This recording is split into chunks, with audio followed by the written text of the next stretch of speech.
Си бил еднаш еден принц. Бил добар принц. Бил добро момче.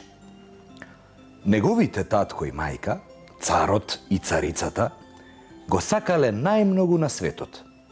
Му ги исполнувале сите желби. Додуша, не сите. Ако побарал нешто што не му доликува на еден принц, му објаснувале. Сине, принцу мој, еден ден треба да станеш цар, да владееш со царството, да се грижиш како живеат другите луѓе. Значи, мора да бидеш умен, разумен, праведен. Ако ти дозволиме да бидеш будалесто и лекомислено момче, никогаш нема да станеш вистински цар. На овие зборови на царицата, царот кратко додавал: слушај ја, мајка ти, синко, се право ти кажува. Овие цар и царица биле добри родители. Убаво, полека, без карање му објаснувале на принцот зошто мора да биде послушен. Пајка. Дошло време принцот да си најде жена. Сакал да биде убава и мила, умна и разумна, добра и праведна и веќе да биде вистинска принцеза. Го поминал целиот свет за да си најде невеста, но не нашол таква каква што барал. Принцези имало колку што сакаш, но една била убава, ама лоша. Друга била мила, ама не многу умна. Трета била премногу алчна и така. Принцот се вратил дома тажен, зашто не успеал да си најде вистинска принцеза. Царот и царицата загрижено си зборувале. Цару мој, ќе се најде ли девојка која ќе спроти нашево дете? Се плашам дека нема таква вистинска принцеза. Мудриот цар со блага насмевка одговарал: жено моја полека, не се сакалдисувај. Се ќе си дојде на место. Како Господ, никој. Еј, баба ми многу често така вика. Една вечер во царството се споиле небото и земјата. Ич не ми е убаво кога грми, кога има молни, кога истура дожд. Голема сум, ама страф ми е кога има невреме. Сите во царството биле исплашени. Страшно било, невидено до тогаш. Никој не се осмелувал да излезе надвор. Море не да излезе, не помислувал да погледне низ прозорец. И токму таа страшна ноќ, одеднаш некој затропал на царските порти. И од каде на каде некој баш таа ноќ дошол пред царскиот дворец. Се чуделе и царот и царицата.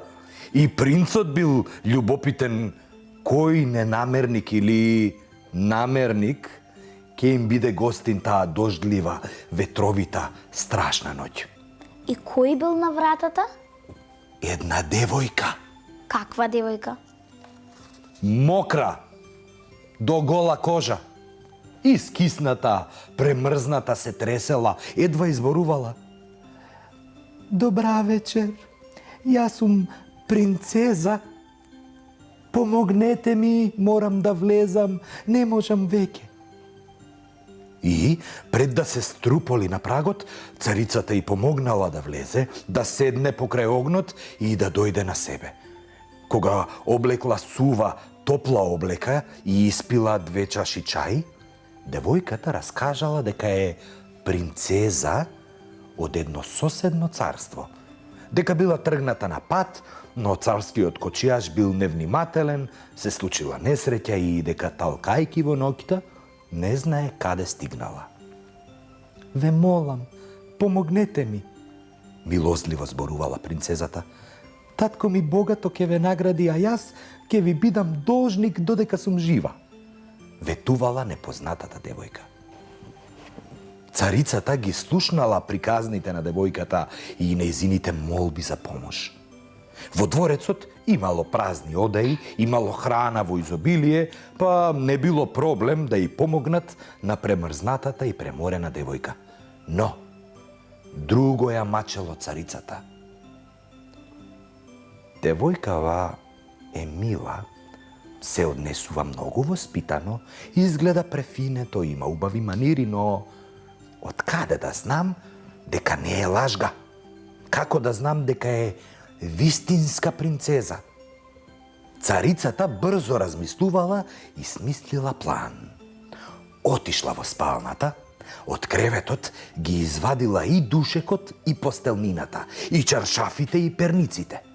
На голите штици од креветот ставила зрно грашок. Па зрнцето го покрила не со еден, не со два, туку дури со 12 душеци. Па со 12 перјани прекривки и сите нив ги послала со 12 свилени чаршафи.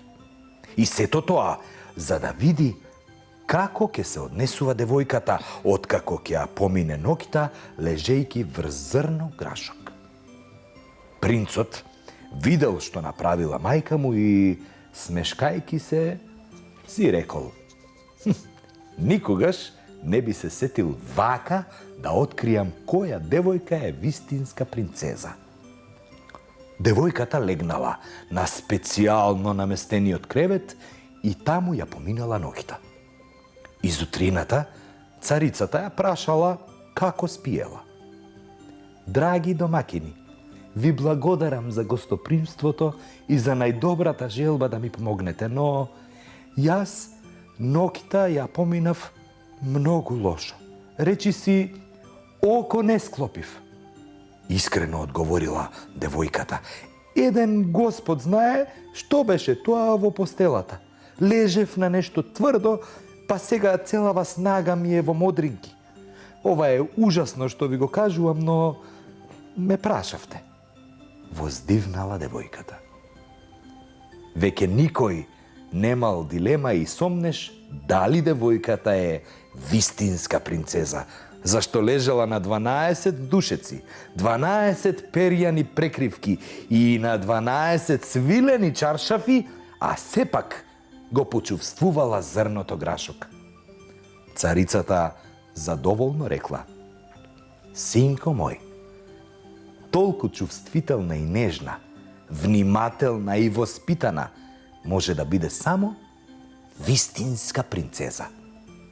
Многу скоро направиле свадба, принцот и принцезата долго и среќно живееле, а зрното грашок го ставиле во збирката реткости, каде што е и ден денеска. Мене мама ми вика дека сум нејзина вистинска принцеза. Значи, умна си, воспитана и многу си емотивна. Вистинска принцеза.